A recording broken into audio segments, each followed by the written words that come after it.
नमस्कार। SBT news में आपका स्वागत है। पेश है 4 अप्रैल शनिवार शाम 7:15 बजे राजस्थान के विभिन्न शहरों की 15 बड़ी खबरें। अमेरिका, इजरायल और ईरान युद्ध के कारण राजस्थान का मिनरल उद्योग प्रभावित हुआ है। राजस्थान में करीब 6000 से ज्यादा मिनरल्स ग्राइंडिंग यूनिट्स हैं। इनमें सबसे ज्यादा संख्या ब्यावर, भीलवाड़ा, अजमेर, सीकर, उदयपुर में है। इनमें ब्यावर में तो करीब 90% फैक्ट्रियां बंद हो गई हैं। इनमें काम करने वाले 5000 से ज्यादा मजदूर बेरोजगार हो गए हैं। फैक्ट्री मालिकों का दावा है कि व्यापारियों के लिए इनका फिक्स खर्चा यानी कि लोन की जो किस्त है वो भी चुकाना भारी पड़ रहा है। उन्होंने सरकार से राहत देने की मांग की है।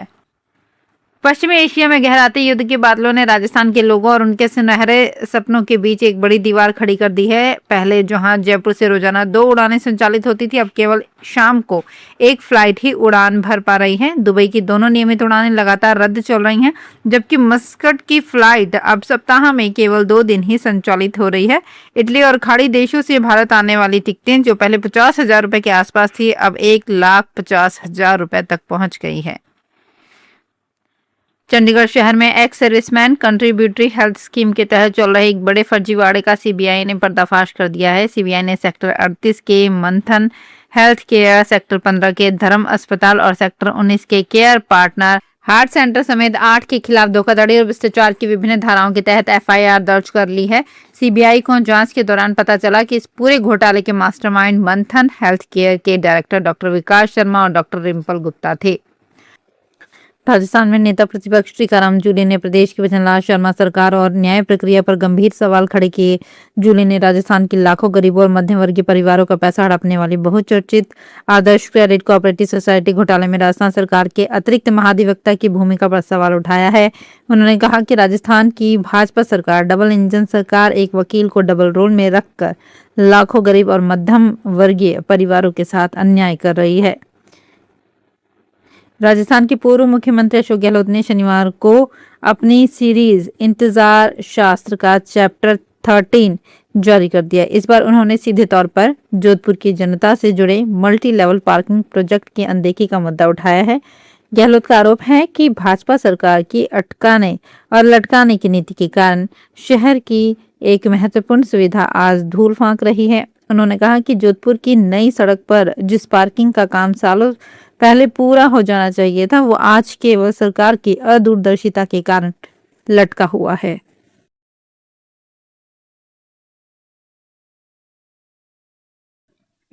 राजस्थान में बीकानेर जिले में स्थित महाजन थाना क्षेत्र में महाजन फील्ड रेंज के नॉर्थ कैंप में एक ठेकेदार के गोदाम से लाखों रुपए का निर्माण और इलेक्ट्रिकल सामान चोरी हो जाने का मामला सामने आया है।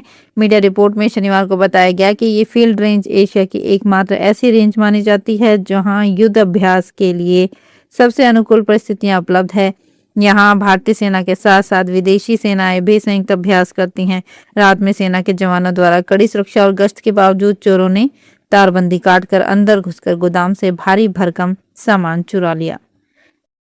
कोटा शहर के गुमानपुरा थाना क्षेत्र में एक चौंकाने वाला मामला सामने आया है, जहां सिविल ड्रेस में आए पुलिस कर्मियों ने जयपुर विद्युत वितरण निगम लिमिटेड के अकाउंट अधिकारी को गलतफहमी में अपराधी समझकर पकड़ लिया।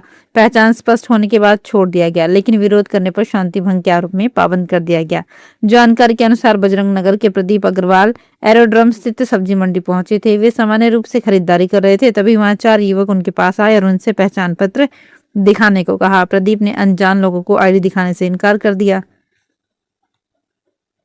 चूरू के खासोली गांव में गेहूं की फसल काट रहे किसानों पर मधुमक्खियों के झुंड ने हमला कर दिया। इस घटना में 5 वर्षीय बालिका सहित 4 लोग घायल हो गए, जिन्हें चूरू के डीवी अस्पताल में भर्ती कराया गया है। सभी घायलों की हालत स्थिर बताई जा रही है। ये घटना आज शनिवार को खासोली गांव की रोही स्थित एक खेत में हुई। परिजनों ने बताया कि किसान खेत में गेहूं की फसल काट रहे थे। अजमेर में एक महिला कपड़ा व्यापारी से धोखाधड़ी कर 94 लाख रुपए हड़प करने का मामला सामने आया है। आरोपी दोनों भाइयों ने खर्चा बचाने का झांसा देकर चाइना से लेगिंग्स का ऑर्डर डॉलर में करने का झांसा देकर भारतीय मुद्रा नकद ले ली। अब ना तो लेगिंग्स का ऑर्डर किया और ना ही राशि लौटा रहे हैं। पीड़िता की रिपोर्ट पर कृष्णगंज थाना पुलिस ने मामला दर्ज कर जांच शुरू कर दी है। हेमा पारवानी ने रिपोर्ट में बताया कि वो चाइना में कपड़ों का व्यवसाय करती थी और कोरोना के बाद से अजमेर में निवास कर रही है। गत दिनों अपने परिचित एवं रिश्तेदारों के साथ मिलकर चाइना में 1 लाख डॉलर की लेगिंग्स का ऑर्डर कैन्यूज ट्रेडिंग लिमिटेड चाइना को दिया।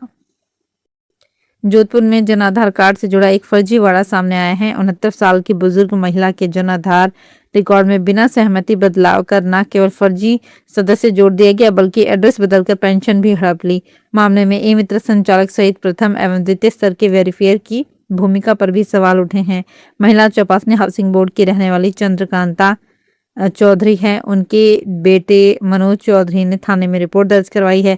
रिपोर्ट में ई मित्र संचालक, वेरीफेयर अधिकारियों और राज बहादुर सिंह पर आपराधिक साजिश रचने और दस्तावेजों में कूट रचना कर धोखाधड़ी करने का आरोप लगाया है।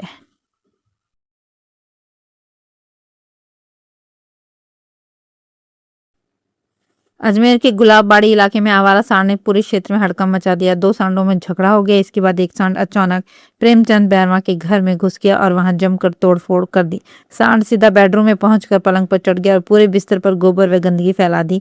उसने पलंग की प्लाईवुड भी तोड़ डाली। मोहल्ले के ही आकाश बंसल ने बताया कि 2 सांडों में झगड़ा हो गया। उन्होंने वहां खड़ी करीब 7 से 8 बाइकों में तोड़फोड़ की। इसके बाद एक सांड प्रेमचंद बैरवा के घर में घुस गया। झालावाड़ में एक सड़क हादसे में उज्जैन महाकाल दर्शन के लिए जा रहे दिल्ली के श्रद्धालुओं के 2 वाहन दुर्घटनाग्रस्त हो गए। इस हादसे में एक बच्चे की मौके पर ही मौत हो गई जबकि कई अन्य लोग घायल हो गए। सभी घायलों का इलाज झालावाड़ जिला अस्पताल में चल रहा है। जानकारी के अनुसार श्रद्धालु मध्य प्रदेश के निमथुर इलाके से गुजर रहे थे। इसी दौरान एक गाड़ी अचानक बेकाबू होकर पलट गई। दूसरी गाड़ी भी इसकी चपेट में आ गई जिससे दोनों वाहनों में सवार लोग घायल हो गए। टोंक में डीएससी टीम ने ऑपरेशन हंटर के तहत साइबर ठगी के मामले में कार्यवाही करते हुए 90 लाख रुपए के फ्रॉड का खुलासा कर 2 आरोपियों को गिरफ्तार किया है। आरोपी मोबाइल पर फर्जी लिंक भेजकर लोगों को ठगी का शिकार बनाते थे और 100 से ज्यादा फर्जी सिम का इस्तेमाल करते थे। कार्यवाही पुरानी टोंक थाना क्षेत्र में की गई। पुलिस ने आरोपियों के पास से passbook, ATM card, debit card, credit card, कई मोबाइल, साथ ही 2 महंगी पावर बाइक यामाहा 15 और अपाचे आरटीआर भी जब्त की है। इन आरोपों के खिलाफ राष्ट्रीय साइबर अपराध एनसीआरपी पोर्टल पर करीब 21 ऑनलाइन शिकायतें दर्ज हैं। बारा नगर परिषद ने निर्माण और ध्वस्तीकरण कचरे के अव्यवस्थित निस्तारण पर रोक लगाने के लिए कड़े नियम लागू किए हैं। अब शहर में कहीं भी मलबा फेंकना प्रतिबंधित कर दिया गया है। नियमों का उल्लंघन करने पर 1000 रुपए तक का जुर्माना और कानूनी कार्यवाही की जाएगी। नगर परिषद आयुक्त भुवनेश मीणा ने बताया कि सीएनडी वेस्ट के संग्रहण, परिवहन और वैज्ञानिक निस्तारण के लिए एक शुल्क प्रणाली लागू की गई है। परिषद के अधिकृत वाहनों द्वारा कचरा उठाने के लिए प्रति चक्कर 500 से 1000 रुपए तक का शुल्क निर्धारित किया गया है।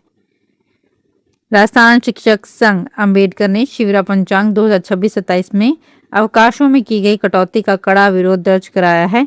संगठन ने शिक्षा मंत्री को इस संबंध में सुधार करने की मांग को लेकर एक पत्र भेजा है। संगठन के प्रदेश अध्यक्ष कृष्ण बारूपाल ने इस कटौती को अव्यवहारिक बताया। उन्होंने कहा कि ग्रीष्मकालीन, मध्यावधि और संस्था प्रधान के विवेकाधीन अवकाशों में कमी शिक्षकों और छात्रों दोनों के हितों के खिलाफ है। संगठन ने चेतावनी दी है कि यदि अवकाश कटौती को शीघ्र वापस नहीं लिया गया तो आंदोलन किया जाएगा। तो फिलहाल इस बुलेटिन में इतना ही। फिर हाजिर होंगे कुछ और बड़ी खबरों के साथ।